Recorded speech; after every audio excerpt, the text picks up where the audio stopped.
मैं उसे नहीं छोड़ने वाली, उन दोनों में से एक की मौत आज जरूर है। नीरज नहीं, तुम ऐसा नहीं कर सकती, तुम मेरे बीच में मत आओ। नहीं, मैं भूल जाऊंगी कि तुम मेरे पति हो, हट जाओ। उसने उसे रोकने की कोशिश की। उसने नीरज को ऐसा धक्का मारा, नीरज हवा में उड़ता हुआ जमीन पर आ गिरा और वह बेहोश हो गया। यह सब राजू की बीवी गेट के छेद से देख रही थी। उस चुड़ैल ने गेट में धक्का मारा और उसकी बीवी के बाल पकड़ के बोली, चुड़ैल तो तू है, तूने मेरा सब कुछ छीन लिया, अब तुम्हें नहीं छोड़ूंगी। उसने राजू की बीवी का कलेजा चीर के उसका दिल निकाल लिया। हा हा हा हा, अब मुझे थोड़ा सुकून मिलेगा, अब की बार तेरी बारी है। कहाँ छुपा है तू? और हाँ गाँव वालों, तुम भी कान खोल के सुन लो, आने वाली अमावस्या को तुम भी नहीं बचोगे, सब के सब मरोगे। हाँ हाँ हाँ हाँ, बहुत सताया है तुम लोगों ने। और हंसती हुई जंगल की ओर चली गई। सारे गांव वाले बाहर आ गए और नीरज को उठाया और उसे पानी पिलाकर होश में लाए। उसने अपनी भाभी को मारा हुआ देख वह खूब रोया। तब तक राजू भी बाहर आ गया। उसने यह सब देख उसकी भी आंखों से आंसू निकल गए। सारा गांव रो रहा था।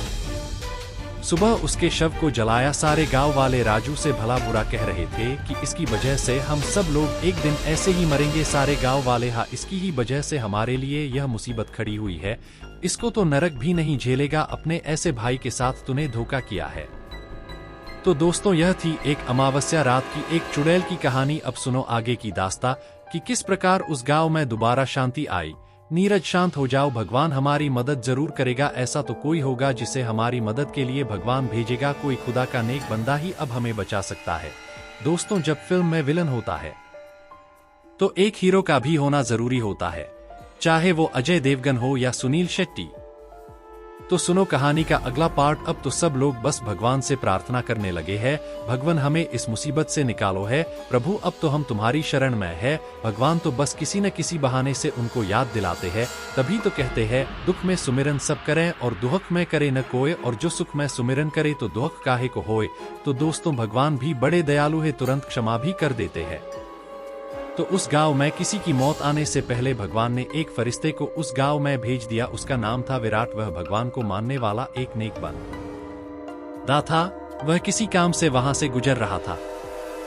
रात होने वाली थी, इसलिए उसने सोचा कि क्यों न मैं रात भर यहीं ठहर जाऊं। वह उस गांव की ओर चल दिया। कमर में तलवार लटकाए हुए, राजाओं जैसे कपड़े पहने हुए वह पहुंचा गांव में। अजनबी को देखकर कुछ लोगों ने पूछा कि तुम कौन हो, कहां से आए हो। उसने कहा कि मैं विराट हूं और किसी काम से यहां से गुजर रहा था। रात होने वाली है तो सोचा क्यों न मैं यहां रात भर रुक जाऊं। एक गांव वाले ने पूछ, अच्छा तुम ही वो विराट हो जिसे लोग भगवान का भेजा हुआ फरिश्ता कहते हैं। उसने कहा, हाँ कुछ लोग कहते हैं। सब लोग उसके पैरों में गिर पड़े। भगवान ने हमारी सुन ली, तुम जैसे फरिश्ते को भेज दिया। हमें बचा लो विराट, हमें बचा लो, हमें उस चुड़ैल से बचा लो। तुम ही हो जो हमारी मदद कर सकते हैं। विराट, अरे यह क्या कर रहे हो, पहले खड़े हो जाओ। फिर सब खड़े हो गए। अब बताओ बात क्या है, तुम इतने घबराए हुए क्यों लग रहे हो। अरे गांव की एक चुड़ैल हम सबको मार डालेगी। अरे मैं आ गया हूं ना, सब कुछ ठीक हो जाएगा। आओ सारे बताओ मुझे क्या हुआ है।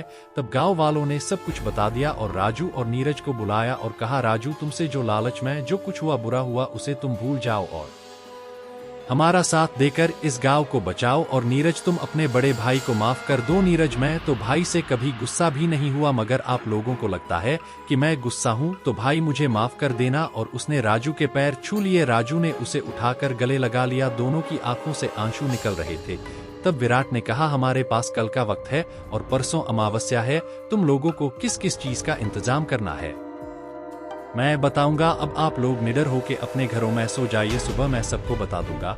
विराट को गांव वालों ने बढ़िया पकवान, मिठाइयाँ और खूब मेहमान नमाजी की और बढ़िया बिस्तर पर सुलाया। सुबह होकर विराट ने सब गांव वालों को इकट्ठा होने को कहा। थोड़ी देर में सारा गांव इकट्ठा हो गया। तब उसने सबको बताया, हम सबको मिलकर उस चुड़ैल को मारना होगा।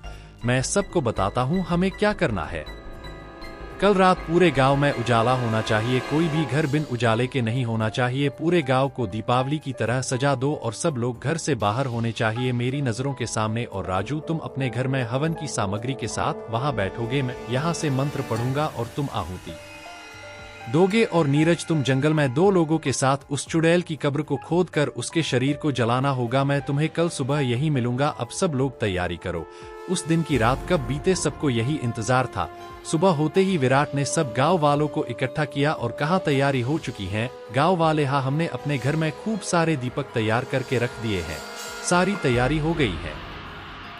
शाम होते ही उसने नीरज से कहा, तुम 2 लोग लेकर यह लो अभिमंत्रित नींबू, यह तुम्हें वह कब्र कहा है यह बताएगा, यह जहां भी लाल हो जाए वही उसकी कब्र है।